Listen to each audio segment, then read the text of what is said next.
നമസ്കാരം. Editor live breaking ന്യൂസിലേക്ക് സ്വാഗതം. Basith wedding mall, Basith arcade, Poonkottukulam, Tirur. വിനോദയാത്ര കഴിഞ്ഞ് മടങ്ങുകയായിരുന്ന വിദ്യാർത്ഥികൾ സഞ്ചരിച്ച ടൂറിസ്റ്റ് ബസും പച്ചക്കറിയുമായി വരികയായിരുന്ന ഗുഡ്സ് ഓട്ടോയും സ്കൂട്ടറും കൂട്ടിയിടിച്ച് അപകടം. തിരൂർ താനൂർ റോഡിലെ മൂച്ചിക്കലിൽ തിങ്കളാഴ്ച രാവിലെ 7 മണിയോടെയാണ് അപകട പരമ്പരയുണ്ടായത്. അപകടത്തെ തുടർന്ന് ടൂറിസ്റ്റ് ബസ്സിലെ വിദ്യാർത്ഥികൾ മണിക്കൂറുകളോളം വഴിയിൽ കുടുങ്ങി.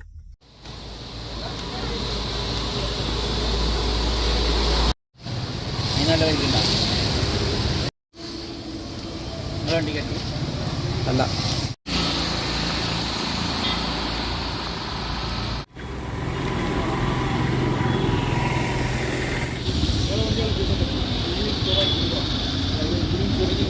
മൂന്നാറിൽ നിന്ന് കണ്ണൂരിലേക്ക് പോവുകയായിരുന്നു ടൂറിസ്റ്റ് ബസ്. കണ്ണൂരിലെ വിദ്യാർത്ഥികളാണ് ബസ്സിലുണ്ടായിരുന്നത്. കോട്ടയ്ക്കലിൽ നിന്ന് നിറമരുതൂർ മഞ്ഞളാംപടിയിലേക്ക് പച്ചക്കറിയുമായി പോവുകയായിരുന്നു ഗുഡ്സ് ഓട്ടോ. വാഹനത്തിലുണ്ടായിരുന്ന 2 പേർക്ക് പരിക്കേറ്റു. ഇവർ തിരൂർ ജില്ലാ ആശുപത്രിയിൽ ചികിത്സ തേടി. ഓട്ടോ മറിയാതിരുന്നതിനാൽ പച്ചക്കറിക്ക് നഷ്ടം സംഭവിച്ചില്ല.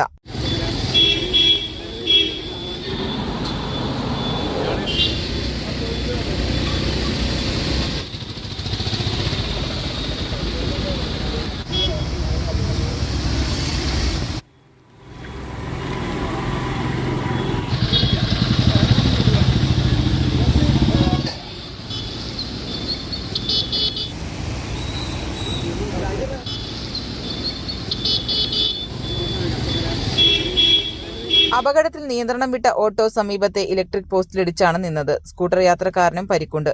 താനൂരിൽ നിന്ന് പോലീസ് എത്തിയ ശേഷം 12 മണിയോടെയാണ് ബസ് യാത്ര തുടർന്നത്. Editor live, Tirur.